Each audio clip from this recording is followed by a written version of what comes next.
Before this video starts, this video is in remembrance of Sir Roger Moore, who would have celebrated his 97th birthday today if it wasn't due to the cancer what took his life in 2017. We love you, Rog, from the Bond community, and thank you for everything. So now, let's start revisiting The Spy Who Loved Me, which was his favourite film of his tenure. Thank you yet again, Roger. Much love. Welcome back to the Mystical Luna channel. Of course, like the prelude said, this video is in remembrance of Sir Roger Moore. We are now looking back on 1977's The Spy Who Loved Me, which, like Roger, this is one of my favourite Bond films of his tenure, and one that ranks high in my rankings. So, without further ado, be sure you're ready, because I've got a feeling this is going to be a long one, because I've got quite a lot of love for this Bond film. So sit back, relax, and now we are revisiting 1977's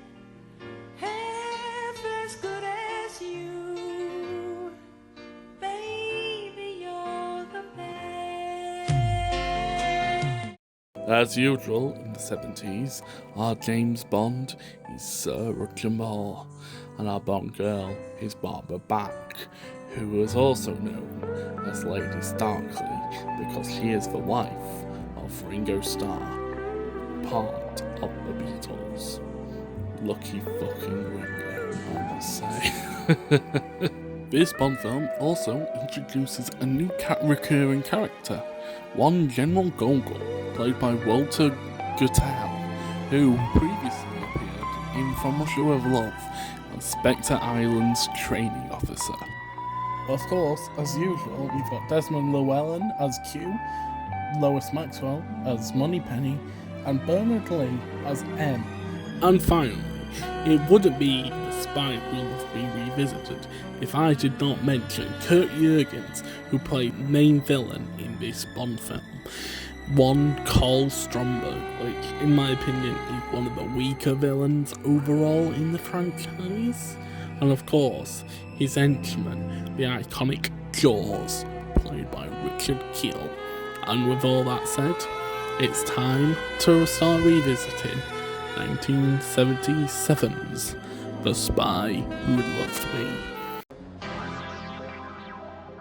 Our opening gun barrel starts at the British nuclear submarine. Here is George Baker, who previously played Sir Hilary Bray in 1969's On Her Majesty's Secret Service. The location has now swapped to Moscow. For the first time in the franchise, Russia is in film. Not, of course, filmed in the Soviet Union, I assume, but we meet with General Gogol, who's on the phone with what is assumed to be one of the Soviets for the Navy, because now one of their submarines has mysteriously disappeared also. Then Gogol buddy says to Rokovich to contact Agent XXX, which it cuts to the People's Recreation Centre, where Agent XXX, which is assumed to be the male, I forgot currently who was actually going to be in the running. He was in the running for Bond in 1973, I think, for Live and Let Die before Roger took the part. I think I learnt that from the commentary Roger Moore does for this Bond film, which I do highly recommend. Mentions the Saint, I think, because I remember him mentioning Donald Sutherland. Anyway, we get introduced to Agent XXX. Cutting a tad forward, and now we're with Buddy Roger Moore as Bond, introduced by Buddy what Bond does best.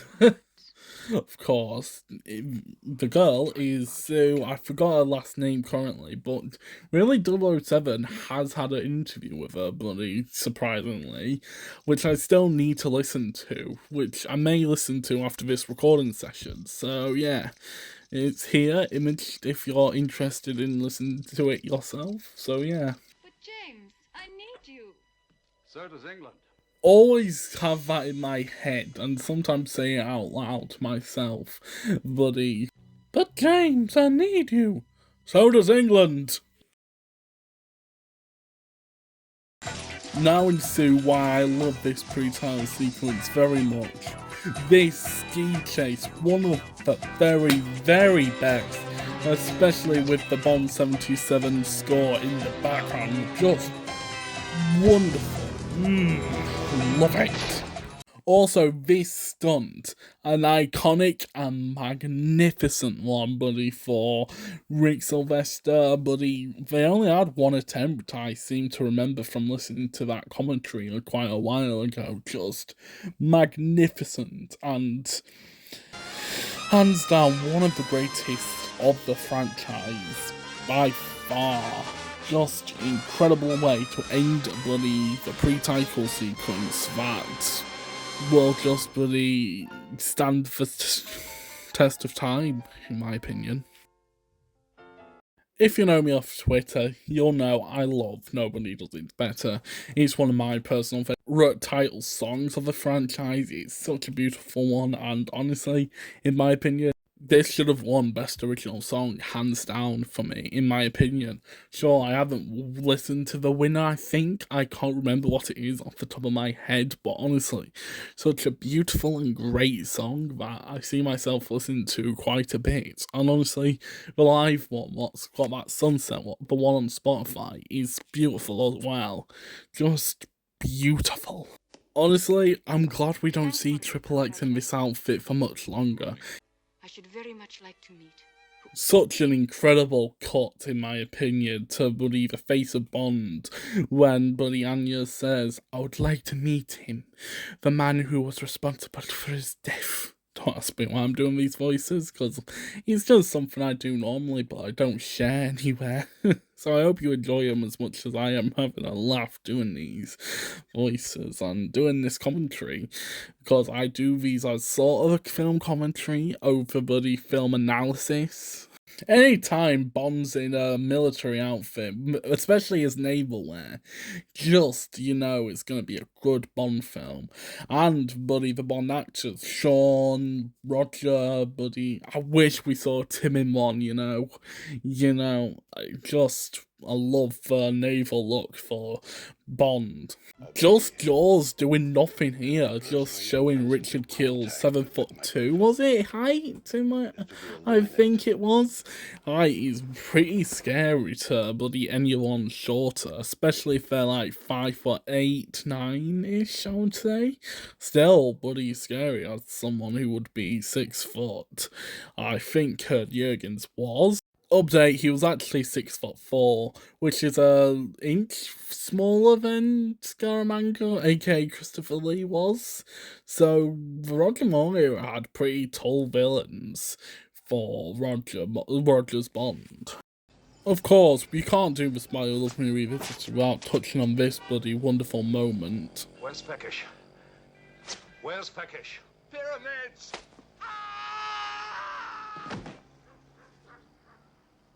What a helpful chap. One of many reasons I love Roger's Bond, that is.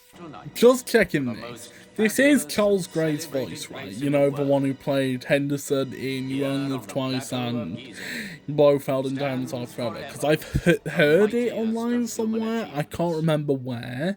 But I just need double checking. Like, if you see this and know, please let me know to see if this is Charles Gray's voice narrating this. But married only once. Wife killed.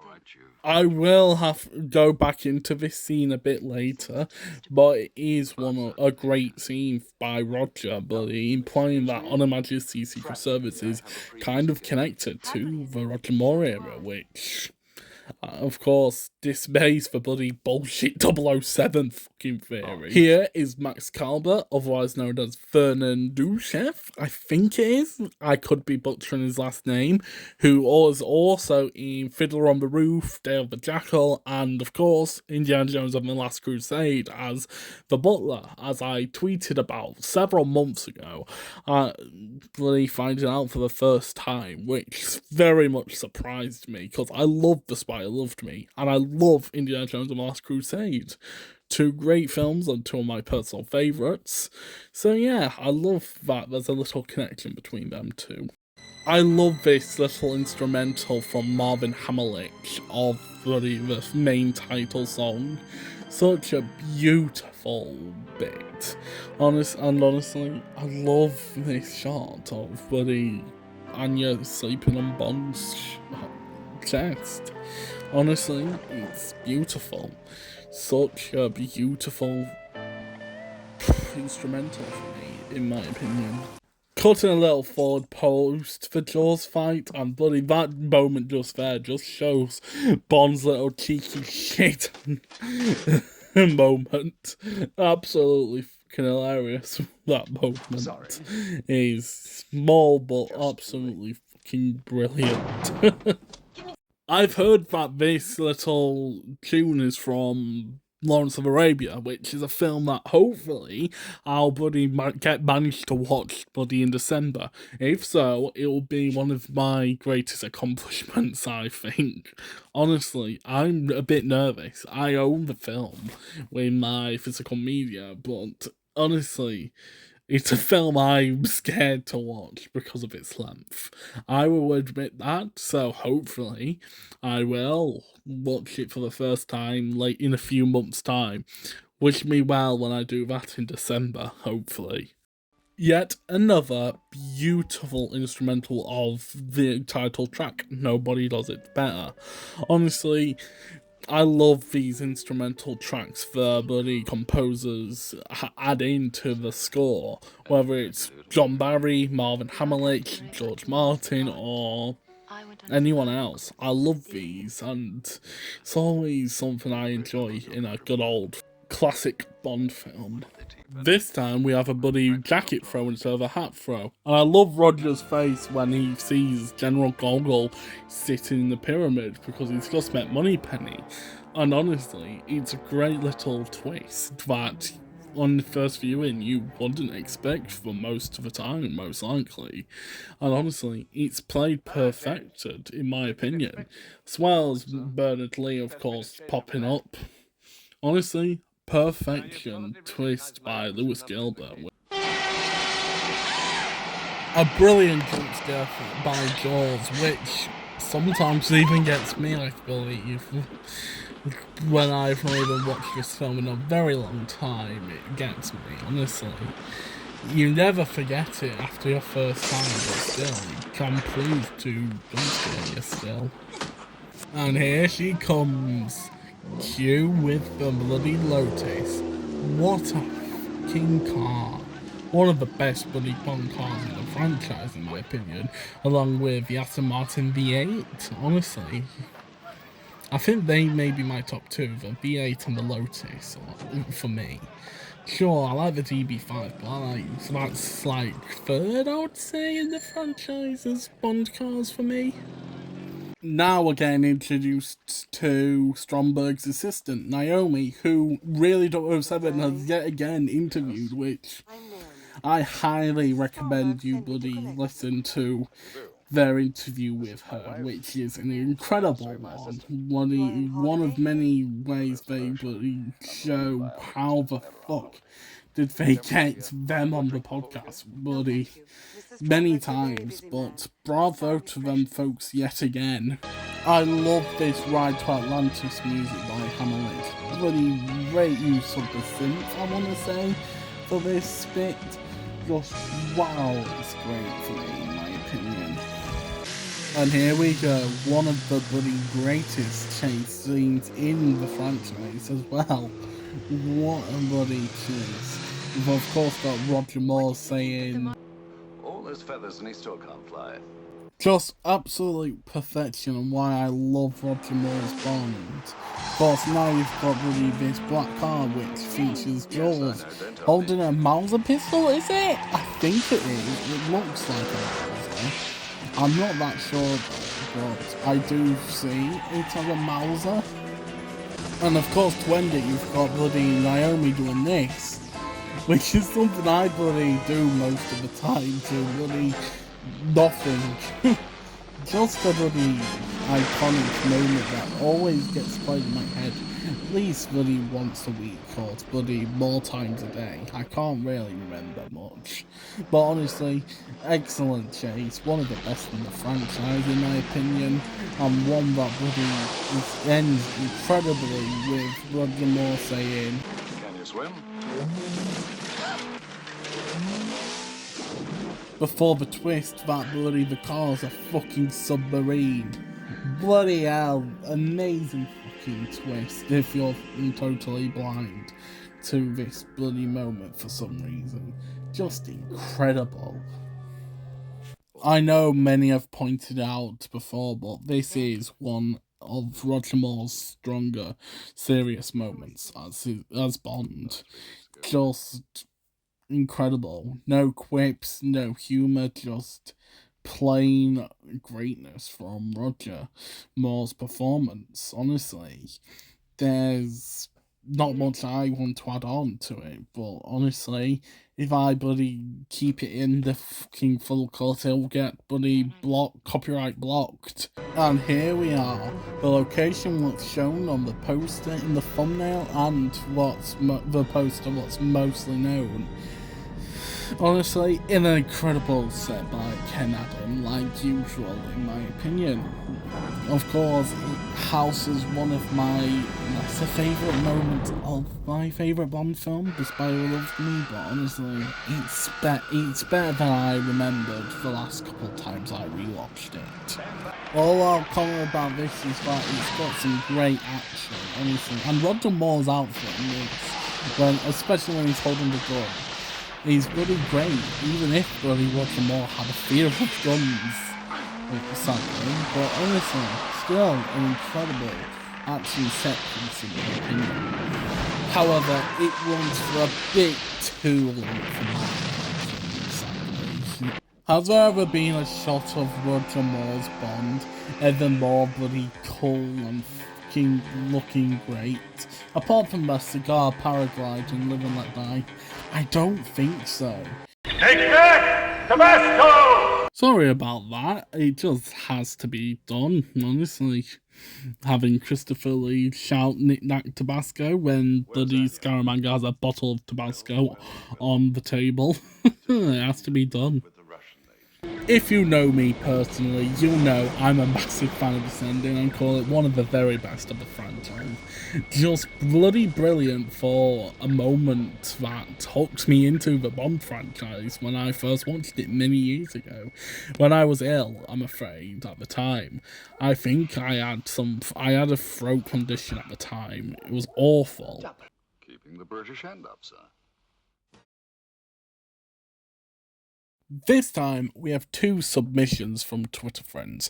The first of which comes from bloody Uncle Bert the Van, aka Andy, who says, even though there's a lot of great action and dialogue, I often think of the moment where Anya is needling James and mentions his wife. Then he says, yes, I think you've made your point, showing a rare vulnerability. And yes, that point in the Majorov Club again, I pointed earlier, is one of a couple beautiful moments of Roger's acting ability that he really is known for. Of course, that and the bit that Minnie points out when Anya connects the puzzle that Bond killed her lover. That in the pre-title sequence, showing bloody beautiful acting altogether. And yes, he's a vulnerability for Bond that connects him to the tragedy of Tracy. And the other comes from Chris, aka Gel Nerd, who's on Twitter, who says, much like Goldfinger, this third entry went way over expectations and crammed so much in, but it marks a wonderful new era with Cubby at the helm, beginning a more tongue-in-cheek series of action/adventure that truly knew its audience and gave us what we wanted. And yes, this does start the bloody franchise with only Cubby at the helm instead of being a Harry Saltzman Cubby Broccoli producing. And of course, Roger Moore is amazing in the role, mixing both the drama he wasn't known for the most part, and the comedy that is why we come revisit him many years after his tenure, sadly. Well, if you've known me off Twitter for a while now, The Spiral of Me is my personal favourite Bond film of all time. No film in its 47 years since its royal premiere that Prince Charles by then just bloody stood up and applauded the bloody infamous stunt, has beaten it. Of course, there's been a couple like License to Kill, The Living Daylights, and bloody GoldenEye, which some have moved down, some have moved up since then, but nobody has done it better than Roger Moore's third outing for me. And with that said, The Spiral of Me is over. Of course, next up is Moonraker. Of course, if you enjoyed, this video was a tribute to the great man himself, Roger Moore, or Sir Roger Moore. If you enjoyed, consider liking, subscribing, and pressing the bell for more James Bond related content, both short form and long form. So, goodbye for now, and I'll see you either on Twitter or Letterboxd. Goodbye for now, folks.